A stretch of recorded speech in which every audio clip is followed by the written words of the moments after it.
Hello, welcome back to MM reaction. मैं हूं मुनीब। उम्मीद है आप जहां भी होंगे खुशबाश होंगे, ठीक ठाक होंगे। अच्छा, एक बड़े मज़े की वीडियो है। टाइटल है उसका Indian military training world most extreme military training. यानी कि इंडिया की मिलिट्री है, उसकी ट्रेनिंग बड़ी आई थिंक सो ट्रेनिंग ही है। ट्रेनिंग के हवाले से ये वीडियो है। तो इसमें एक्सट्रीम क्या है कि दुनिया की सबसे खतरनाक ट्रेनिंग है, एक्सट्रीम है, लेवल से भी ऊपर है, दुनिया के लेवल से भी ऊपर है। तो ये तो देखना पड़ेगा। वैसे आर्मी किसी भी कंट्री की हो, उसकी ट्रेनिंग होती ही एक्सट्रीम है। उनको एक ख़ास काम के लिए रेडी किया जाता है। लाजमी नहीं है वो जंग ही हो। जैसा कि हमारी पाकिस्तान आर्मी है, जितने भी नेचुरल डिज़ास्टर्स आते हैं उसमें आगे आगे होते हैं। बेशक वो अर्थक्वेक हो या फ्लड हो, जो भी हो, उसमें वो काम करते हैं, रिलीफ करते हैं लोगों को। तो आर्मी का काम सिर्फ गन से नहीं है, तो वो ये रिलीफ काम भी करते हैं। तो पहले तो देखते हैं इंडिया की मिलिट्री ट्रेनिंग में ऐसी क्या खास चीज़ है जो कि हमारी मिलिट्री ट्रेनिंग में भी नहीं है, या दुनिया में। इन्होंने तो दुनिया का बोला, दुनिया की मिलिट्री ट्रेनिंग से अलग है। तो वो तो सबसे पहले चेक करते हैं कि क्या है। बाय द वे, चैनल और वीडियो दोनों का लिंक डिस्क्रिप्शन में मौजूद है। सब्सक्राइब करें, लाइक करें, शेयर करें चैनल को, और अपने चैनल एमएम रिएक्शन को भी लाइक करें, सब्सक्राइब करें, शेयर करें, और इसी तरह सजेशंस लाजमी देते रहें। तो पहले देखते हैं वीडियो में क्या है, फिर इस पर डिस्कशन करते हैं। तो भाई मिलिट्री है, ट्रेनिंग देखनी पड़ेगी, तो गो।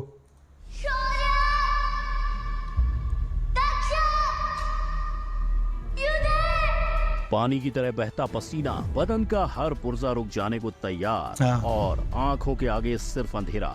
ऐसी हालत में आप एक कदम भी बढ़ाना नहीं चाहोगे, है ना? पर भारत की एक फोर्स हर दिन इतने सब के बावजूद 100 किलोमीटर भागती है। 100 किलोमीटर। मैं हूँ फैक्ट भाई, और आज आप घर, ऑफिस, सफर, जहाँ कहीं से भी फैक्ट भाई का वीडियो चैन से देख रहे हैं, उसकी वजह है सरहद और देश के लिए जान लुटाने वाले जवान, जिनकी हिम्मत ही नहीं, शरीर भी फौलाद का होता है। लेकिन अपने शरीर को फौलादी हथियार बनाने के लिए हमारे जवान किस हद तक जाते हैं जो हम सोच भी नहीं सकते। ऐसी कौन कौन सी ट्रेनिंग को वो अंजाम देते हैं, ये आज फैक्ट भाई आपको बताने वाला है। और क्या सच में पाकिस्तान के पास भारत के इन जवानों को टक्कर देने वाली फोर्स है? जानने के लिए चलिए शुरू करते हैं। रेगिस्तान में बिच्छू जितना ताकतवर होता है, उससे भी ज्यादा बल पैरा कमांडोज वाले रखते हैं। ऐसा क्यों? तो सुनो। इन कमांडोज को अपना पड़ाव पूरा करने पर मरून कैप का खिताब हासिल होता है। लेकिन इस कैप को पाने के लिए उन्हें 36 घंटे की तूफानी ट्रेनिंग का सामना करना पड़ता है, जिसमें इन कमांडोज को 30 किलो का भार उठाकर लगातार 10 किलोमीटर तक चलना होता है। इसके बाद उन्हें अपने एक आध साथी को कंधे पे उठाकर भी चलना होता है। बस इतना ही नहीं, पैरा कमांडोज को अपनी असली ताकत दर्शाने के लिए बहुत सारे टास्क कंप्लीट करने पड़ते हैं। अब जब ये भार उठाने का सिलसिला खत्म होता है, तो उसके बाद उन्हें ठंडे तालाब में डुबकी लगानी पड़ती है। इतना होने के बाद भी जब कमांडो थक हार के बेस पर पहुंचते हैं, तब उनके सामने 100 किलोमीटर तक भागते रहने का सबसे कठिन टास्क रखा जाता है। लेकिन फिर आता है टास्क का आखिरी पड़ाव, जिसमें कमांडो को वाइन दी जाती है। ये सुनकर खुश मत हो जाना, क्योंकि वाइन पीने के बाद कमांडोज को वाइन का ग्लास अपने दांत से तोड़ना होता है। यस, और जैसे ही ये ग्लास टूट जाता है, कमांडो को मरून कैप का हक दिया जाता है। पर आज भारत में इतनी ही फुर्तीली एक समुद्री टुकड़ी भी है, जिसका नाम है मार्कोस कमांडोज, जिन्होंने 26/11 में हुए मुंबई अटैक में अपना जलवा दिखाया था, और ऐसे ही कई मिशंस में वो हिस्सा लेते रहते हैं। मगर जब बात आती है मार्कोस कमांडो बनने की, तो 1000 में से सिर्फ एक को ही चुना जाता है, जिसे 2 से 2.5 साल की ट्रेनिंग करनी पड़ती है। तो आइए इस ट्रेनिंग को 4 हिस्सों में बांट कर देखते हैं। पहला है 3 दिन की कड़ी मेहनत करना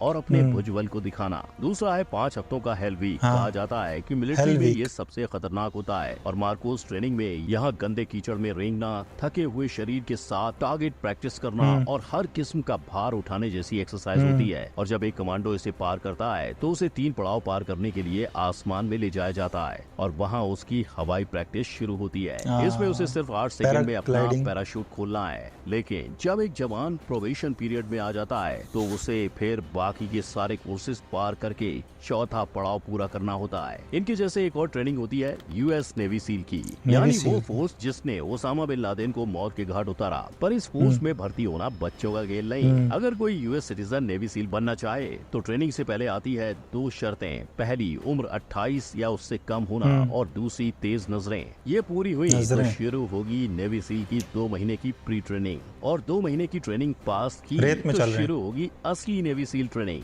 basic hell week underwater demolition training program. पर इस सारी ट्रेनिंग में सबसे बुरा है hell week. Day 1 100 pushups, running, pull up exercises. Day 2 68 kilo log के साथ ट्रेनिंग। डे 3 100 मीटर पैडलिंग और पत्थरों पे सही सलामत उतरना। डे 4 12 घंटे की boat race. Day 5 instructing officers से बचकर हर हालत में सरवाइव करना। डे 6 120 किलो की बोट को सर पे लेकर भागना। हेल वीक में सिर्फ 2 चीजें रेगुलर होती है, एक हर दिन सिर्फ 4 घंटे की नींद और हर 6 घंटे में जिंदा रखने जितना खाना। पर ये भी ट्रेनिंग का एंड नहीं, इसके बाद इंटरमीडिएट ट्रेनिंग और कई महीनों की ट्रेनिंग करने के बाद ही एक सोल्जर नेवी सील बन पाता है। पर एक तरफ यूएस नेवी सील है तो दूसरी तरफ रशिया का अल्फा ग्रुप, जिनका मोटो है where alpha appears compromise stops. 23 अक्टूबर 2002 रशिया के मॉस्को थिएटर पे 50 आतंकवादियों का कब्जा, 850 मासूमों की जान दांव पे, कई घंटों की बातचीत और 2 मासूमों की जान जाने के बाद अल्फा ग्रुप को बुलाया गया और कुछ ही वक्त में टेररिस्ट का सफाया। लेकिन 50 आतंकवादियों की जान लेने में अल्फा ने 100 मासूमों को भी खत्म कर दिया। यानी साफ है, देश के लिए लड़ने वाले इन जवानों के लिए मिशन से ऊपर कुछ भी नहीं। पर खुद नहीं, इनकी ट्रेनिंग ने ही इन्हें इतना सख्त बना दिया है। 1 साल की प्री सिलेक्शन ट्रेनिंग के बाद टफेस्ट फिटनेस टेस्ट पास करते ही 3 साल की कड़ी ट्रेनिंग शुरू।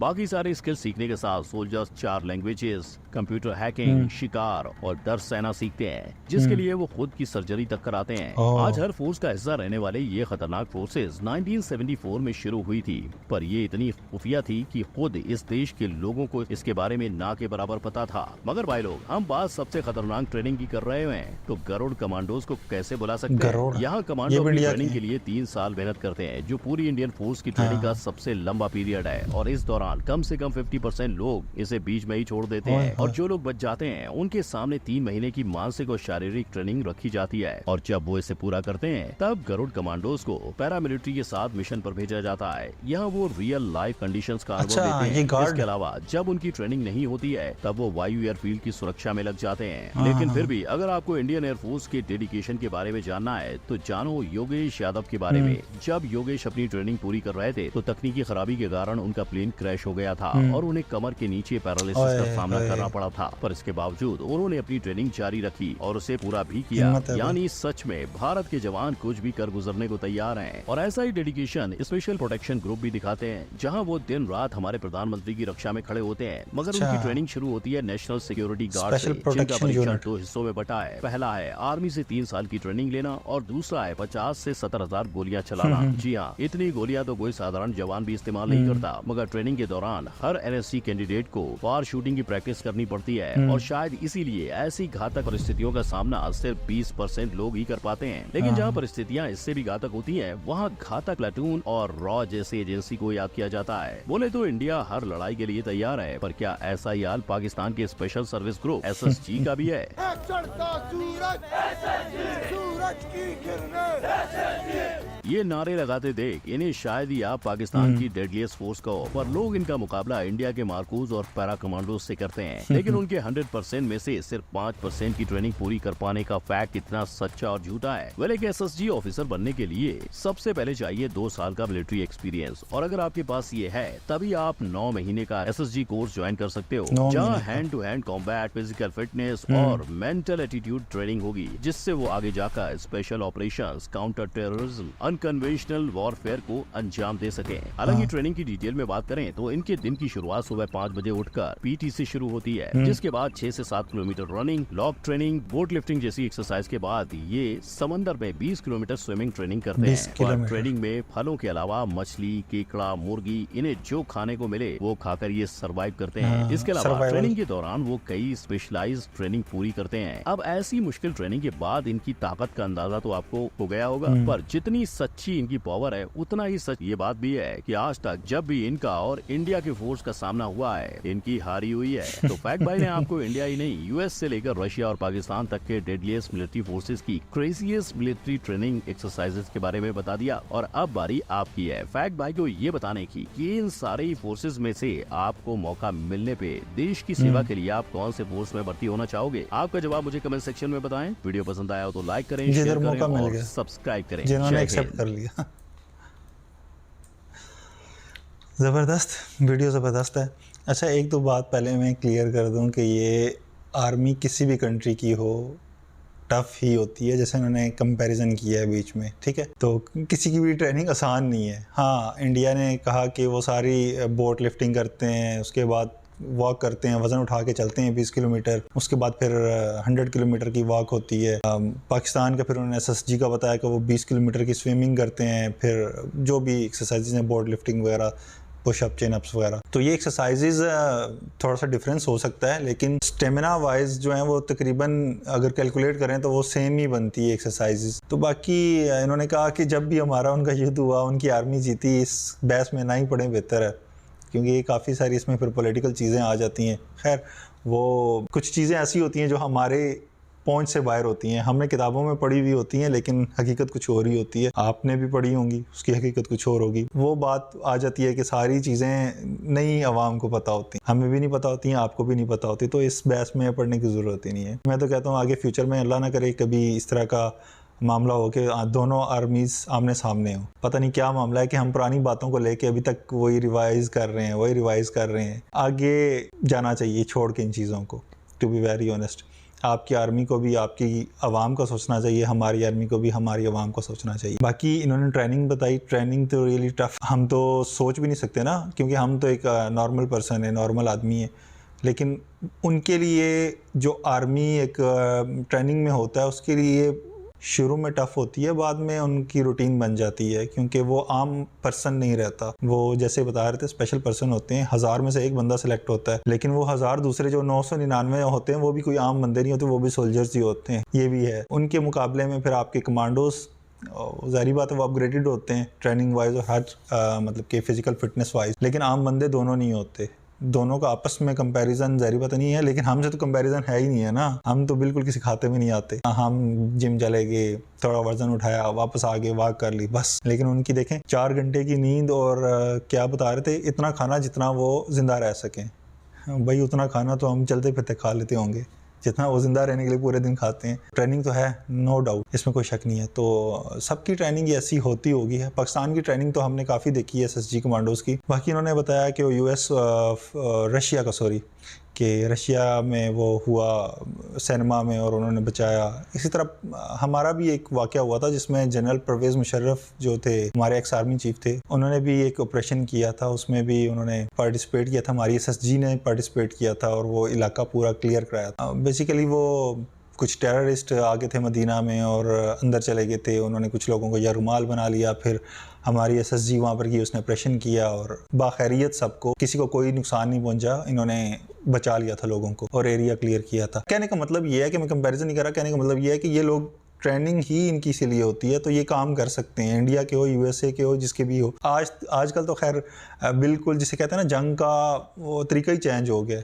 अभी देखें रशिया और यूक्रेन की जो वार है, उसमें तो जंग ही कुछ और हो रही है। वो ड्रोन आता है, ड्रोन से वो फेंक देते हैं ग्रेनेड, छोटे से ड्रोन से, वो जो स्टार्ट में लोग खिलौने के तौर पे यूज़ किया करते थे, उससे वो ग्रेनेड फेंकते हैं, उससे वो एंटी टैंक वो मिसाइल वगैरह जो भी है चीज़ें हैं वो फेंकते हैं, माइंस फेंकते हैं। तो अब तो जंग का बिल्कुल ही डायमेंशंस जिसे कहते हैं कि पैरामीटर्स ही बिल्कुल चेंज हो गए। तो अब ऑब्वियसली लोग देखते हैं कि इकनॉमिकल भी हो और डैमेज भी ज़्यादा हो। अब वो सुनने में आया कि $300 का वो है आपका ड्रोन, और वो 3-4 सोल्जर्स में जाके फाड़ देते हैं या किसी गाड़ी के ऊपर फाड़ देते हैं, तो वो आपका इकनॉमिकल भी है और इफेक्टिव भी है। अब तो बिल्कुल जंग ही चेंज हो गई है, तरीके चेंज हो गए। तो अल्लाह ना करे फिर मैं कह रहा हूँ कि कभी भी जंग हो, एक जंग की वजह से देखें क्या इकोनॉमिकल क्राइसिस आए हुए हैं दुनिया में, तो क्या ये दुनिया अफोर्ड करती है इस तरह की कोई और जंग? खासकर अब मैं कहना नहीं चाह रहा कि कभी भी ऐसा हो, मुँह से ऐसी बात ही निकालनी चाहिए पाकिस्तान और इंडिया, तो नहीं, कभी, नो नेवर। क्योंकि इंडिया की भी आबादी देख लें कितनी है, पाकिस्तान की कितनी है, दुनिया के कितने % लोग हमारे 2 कंट्रीज़ में रह रहे हैं। तो बाकी वीडियो अच्छी है, ज़बरदस्त है, और इसी तरह की वीडियो सजेस्ट करें। बाकी चैनल का और वीडियो का लिंक जो है वो डिस्क्रिप्शन में मौजूद है। MM रिएक्शन को भी सब्सक्राइब करें, लाइक करें, शेयर करें, इसी तरह वीडियो सजेस्ट करते रहें। फिर मिलते हैं अगली वीडियो में, तब तक गुड बाय।